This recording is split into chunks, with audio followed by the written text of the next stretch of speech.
Howdy y'all. So today we're going to start off with a 12 millimeter hollow tube with a solid 12 millimeter gather on the end of it. I've also handled up to our color of the day, which is going to be the Molten Aura Telemagenta. I went ahead and put our 12 millimeter handle back into the kiln to keep it warm until we're ready to use it. So what we're going to do is we're going to focus our heat on the end of the rod and we're going to start to gather backwards. Slowly introducing it in the back of the flame and then bringing it forward. I was just checking to see if my camera was recording.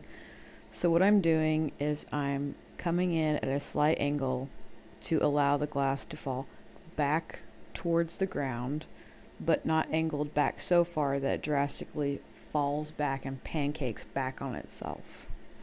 We're looking for a gradual incorporation of the end of the gather into the solid rod of glass.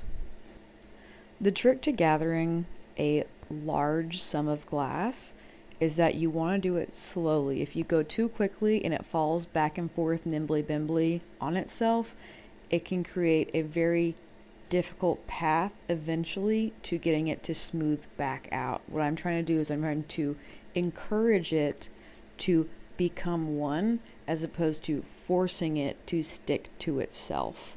So I'm allowing it to gradually fall with the help of gravity and heat as opposed to cranking it back and forth and forcing it to fall on itself, forcing it to gather back on itself, and creating really patchy and thermally incongruent portions of the gather, essentially meaning that not all spots within that gather are happy and commingling and therefore are fighting for the share of heat being put into the gather.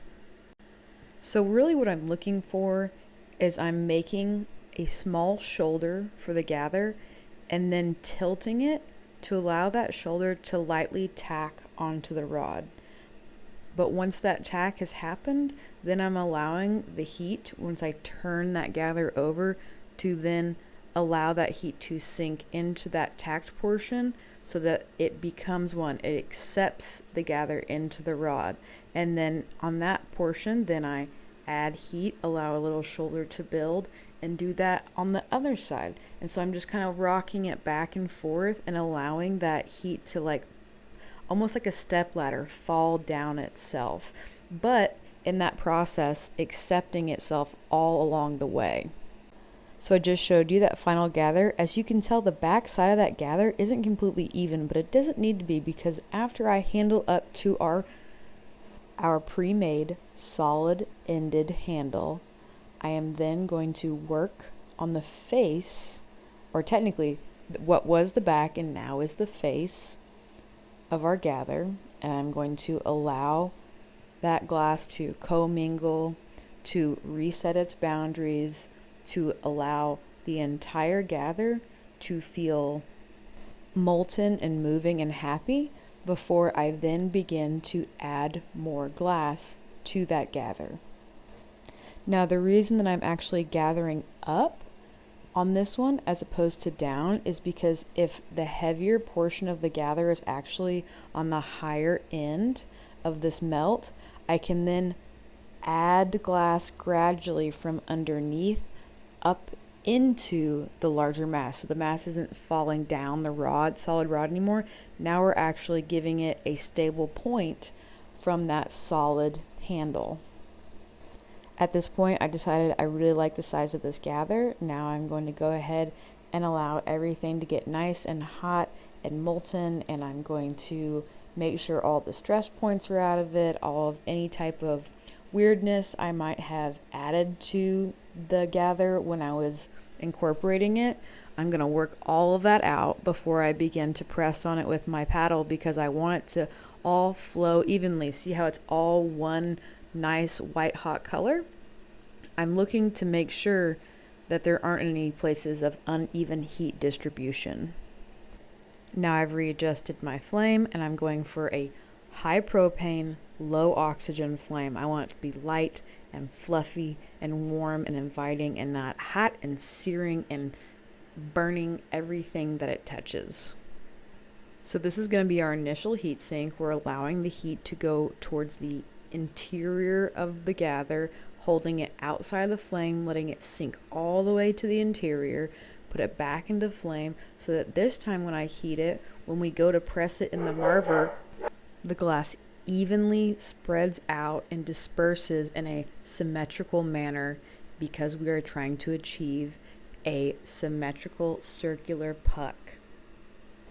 I have the shoulder of the gather within the 90-degree angle of the L marver, and that's keeping the back side of that puck at 90 degrees, and then bringing in my paddle and slowly starting to disperse that glass, adding a little bit of pressure, rocking back and forth. And you can see I've done my initial press. It looks really nice and symmetrical, but I think I'm going to hit it one more time with some heat, allow that heat to sink in, and I'm going to press it out one more time because I think that the puck could be a little bit thinner. I want to make it a nice, even, thin puck. I'm adding gentle pressure with my paddle because if I press too hard, too fast, it'll create an uneven puck and will be particularly difficult to go back in, melt, and then press back out. So slow and easy wins the race. So here I'm taking a solid 6mm rod and I'm going to handle up to the face of the puck to detach it from the solid 12mm handle that we initially used to make the gather. The reason I chose a 12mm solid ended hollow handle is because I don't have any 12mm solid rod currently, but I knew that I needed at least that much glass to support the weight of the size of the gather that I was going to be using to create the size of the puck that I desired. But now that that gather has been pressed out into a thin puck, I can now move down to a 6mm punty. So I've taken off that 12mm initial solid-ended hollow handle, and I'm going to take my tweezers and I'm going to pluck off the clear that was holding the color to that handle. So the reason that we're going to pluck this clear off the face of this puck is because if we were to just melt it in, we would actually disrupt the concentration of the color within that area of the puck, causing a visual distortion within the color.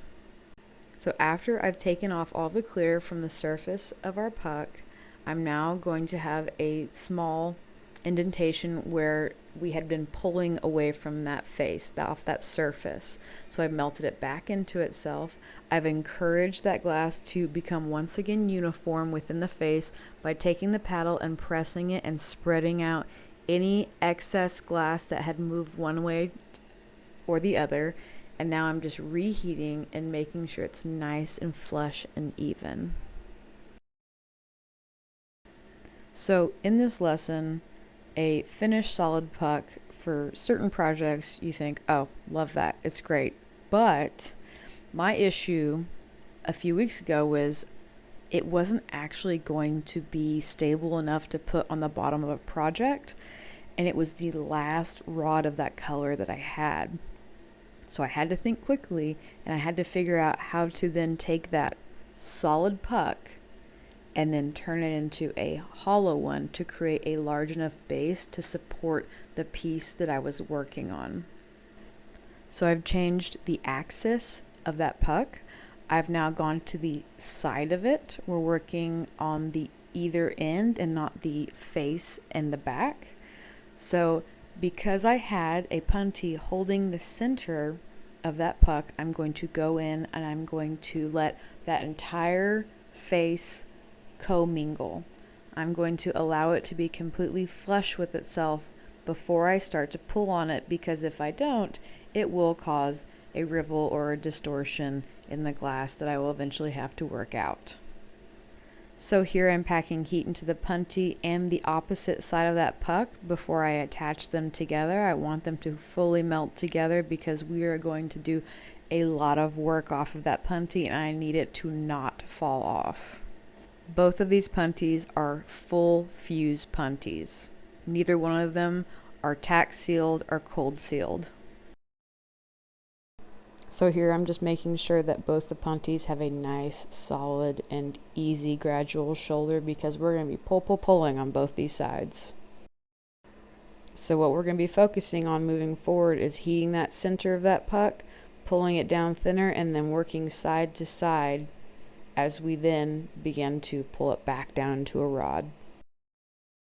So here I'm going to fuss with my flame size for a minute, because my initial decision to make it kind of light and big and fluffy, I'm seeing that it's going to be touching my handles. So I'm going to go back in and I'm going to actually condense it and make that flame thinner so that I can just focus on the center of that puck.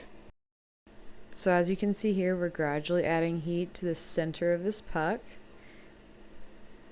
What's really nice about watching it like this is you can see exactly where that heat is being concentrated and how much of that heat is dispersing and where that heat is dispersing. So my goal here is to pack a lot of heat in the center and allow that heat to radiate out, so then I can start pulling it back down, because I want this to turn into essentially a ribbon. See, that's a slight pull, and I'm just allowing that glass to gradually separate, because I'm then going to focus on bringing that width back down into its original length. So now that I've done my initial pull, I'm going to focus on one end and just start pulling it down. I'm going to keep it nice and flat as I pull it down, because if I can keep it flat, I can keep this section of the pull nice and even, because what we're going to be doing is, once we have it pulled down to the size we desire, then we're going to pack heat into it to allow gravity and centrifugal force to naturally form it back into a cylinder or a rod shape.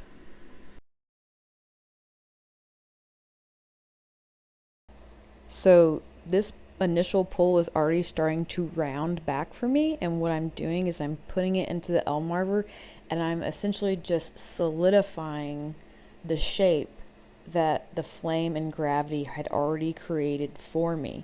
So it already had begun to round back out, and when I place it within the marver, it immediately starts to stabilize the outside of that glass and keep the shape that it had begun to fall into. So as you can see here, we now have a round rod once again. So I will say this portion of the video is a little bit like watching paint dry, and I am very sorry about that, but essentially I'm just going to keep doing that exact same motion of pulling this puck down, getting it as thin as I want the rod to be, and then I'm going to sink a bunch of heat into that pull until it begins to round out. And I'm just going to do that over and over and over again, and I am sorry it's not super fun to watch, but just know that that is exactly what I'm doing the entire time. I'm doing nothing different. It is heat a section, pull it down pull that ribbon down, that flat ribbon down, pack a bunch of heat into it, allow it to naturally round itself out, and then bringing it back into the marver to solidify the outside, to stabilize the outside of that rod, to keep it the exact same size as we move down and pull more and more glass out of that puck. And what you're going to see me doing is I'm going to go up and down that rod that I've already pulled down and rounded out, and I'm just making sure that it's all nice and even, so that when we eventually coil pot it, that the coil pot is even as we add it to the hollow tube eventually, because we want it to be all the same size, we want it to be all the same consistency, so that eventually when we blow it out, it doesn't gather more glass on one side or blow out too thinly on another. We want it to be all nice and even and symmetrical, because as the saying goes, well begun is half done. If I bring a quality rod to a coil pot and evenly distribute my coil as I move up and away from my hollow tube, then the wall weight will be particularly symmetrical, not completely symmetrical. You're going to have to blow it out and work out some of the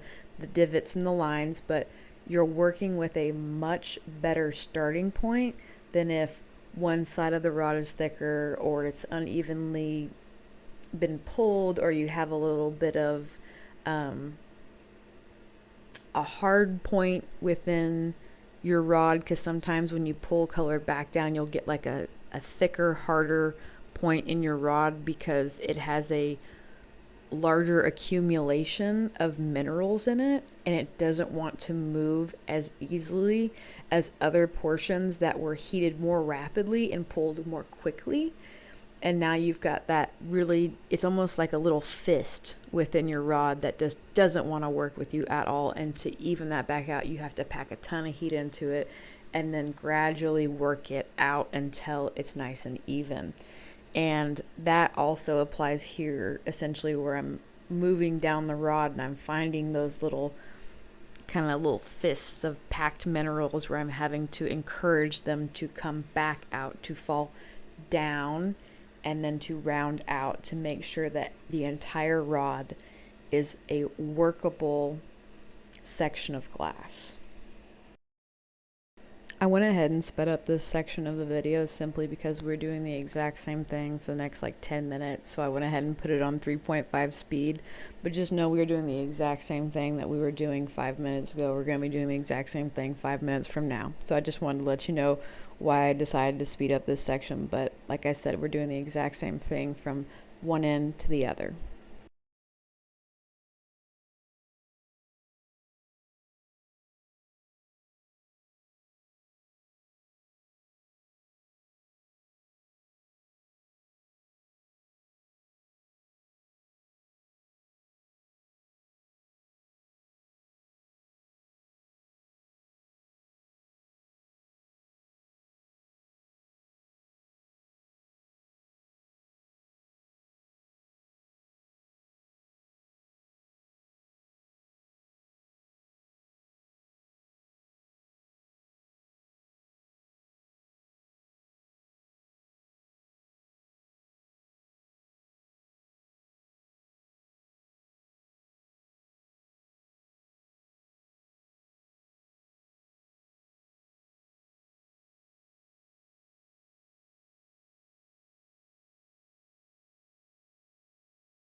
So now that we're done pulling down the rod, I'm just going to go ahead and heat this up. I'm going to allow it to round off, and I'm going to try and keep it as symmetrical as possible, because if you can tell, the rod is not actually the same size from tip to tip.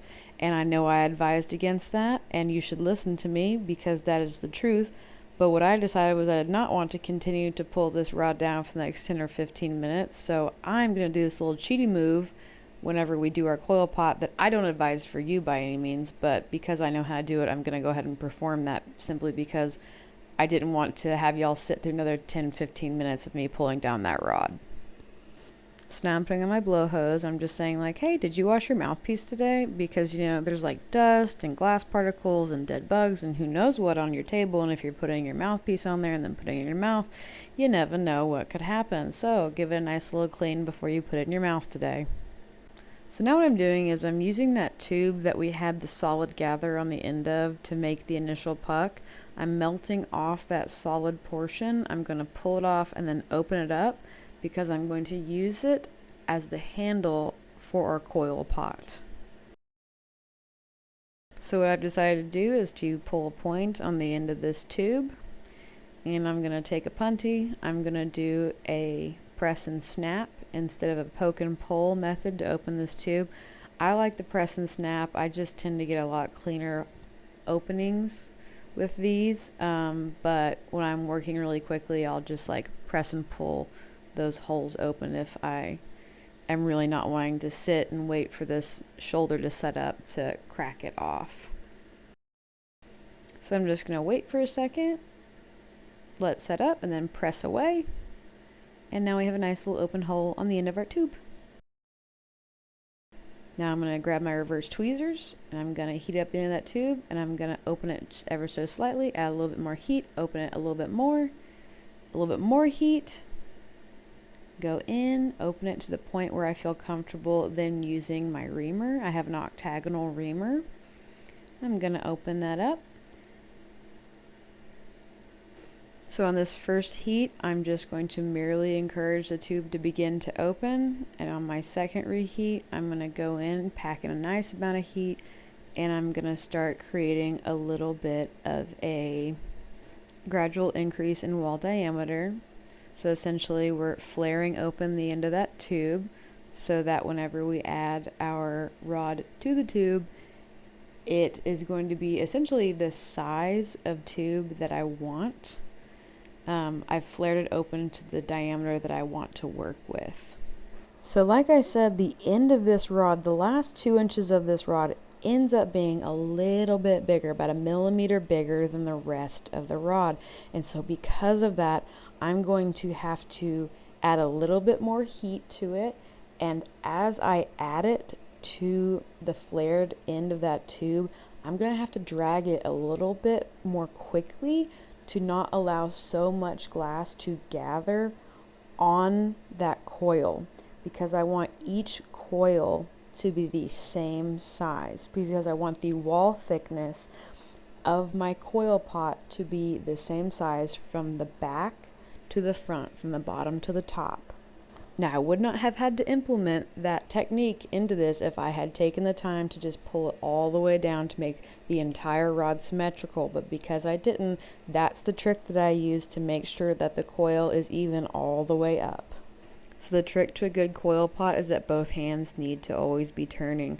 The hand holding the color rod needs to be turning to allow an even disbursement of heat as it's being laid on top of the previous coil, and the hand holding the flared tube needs to be turning so that is always being adding the heated glass to the next portion of the coil. So there's a couple different ways to actually end a coil pot. You can either coil all the way up into a cone shape, which is what I'm going to be doing here, or you can coil at the same diameter as the beginning of the coil, go all the way up till you've ended your rod or you've ended the amount of color you want to add, and then leave it open, and then take your paddle and then begin to close that paddle like you do with a pre-made tube. Or you can leave it open and then take a different color and then add that color. It just depends on what it is that you desire with your coil pot. So the way that I'm making this cone shape while adding glass is I'm just gradually going farther and farther towards the center where I'm laying the hot glass, and that's allowing it to kind of go slowly tapering up. I don't want to like go so far in that I'm creating like a 90-degree angle cutoff. I'm just trying to create a gradual slope. So now that we've laid down all of our glass and closed off our tip, we need to be kind of strategic about the way that we go back into that coil and start reheating it, because you have to think that glass has had time to cool as we've moved up that coil. So what I've done is I've decided to go in at the upper middle section of that coil pot and start packing heat down back into that coil pot. The radiant heat from my initial heat sink is going to flow down into the shoulder or the initial flare that we've created, so that it doesn't create a drastic and detrimental thermal shock. So now that we've packed a bunch of heat into this coil pot, I'm bringing it out of the flame and into my Elmarver. I'm now blowing a little bit. I'm holding the wall weight up. I'm not allowing it to sink down in, because I'm now determining the wall weight of this coil pot. If I want it to be a little bit larger than our initial flare, a little bit smaller than our initial flare. But right now I'm just trying to even out the entirety of the wall weight of this new blank that we've created. So the reason that I'm keeping pressure with my air on the inside of the tube and then bringing it back into the L marver to create this wall weight is that the glass in between the L marver and the air that's being pressed on the interior is moving and grooving. It's creating a new path of flow. It's resetting its boundaries. And by doing so, we are getting rid of those little ridges that we've created by making that initial coil. And now we're making one uniform wall weight. So now that we've created and established the wall weight of the front of this blank, I've attached a punny and we're going to move back down towards the handle of the blank. And as you remember, I had a larger section of rod at the beginning of the coil pot. So because of that, I'm actually having to work it a little bit. It's a little bit thicker than the front end, but I don't want it to be thicker. I want the entirety of the wall weight to be symmetrical from tip to tip.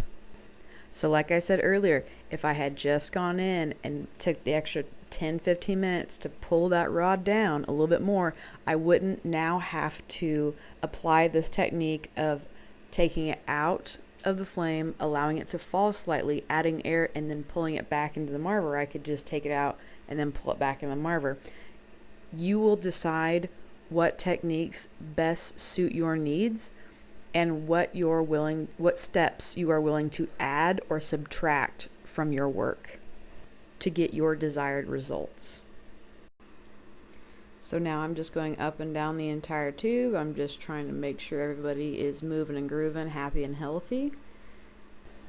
I'm just going to do one more heat sink, and I'm going to just make sure that the wall weight is where I want it to be, where it's looking good, bringing it back into the L marver, setting up the exterior of that wall, and then I'm going to put it up into the light and I'm going to check it. I'm going to see if there are visual cues telling me that there are still ripples within the interior of the tube. And in full transparency, there are at the end of that tube, but we're actually, that section that's a little ripply towards the end of that tube, we're going to pull that down.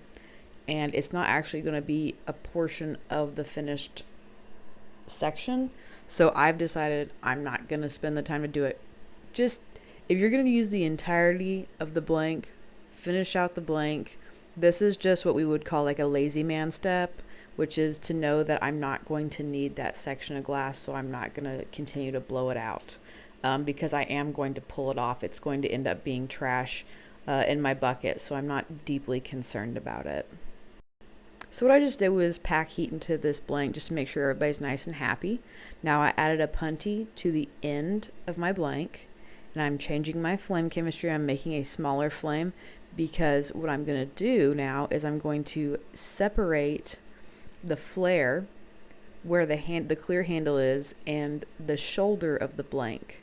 I'm going to pull it down so that it creates a heat break or a new shoulder where I will begin to then make the beginning of my puck. The idea here is to create a gradual slope from our new blank to our handle. So, that being said, I also need to straighten out my previously flared handle. So to do that, as I'm just going to heat it up, I'm going to give it a light pull, and then I'm going to pull it back into my marver. I want that handle to now be the same size that it previously was before we flared it.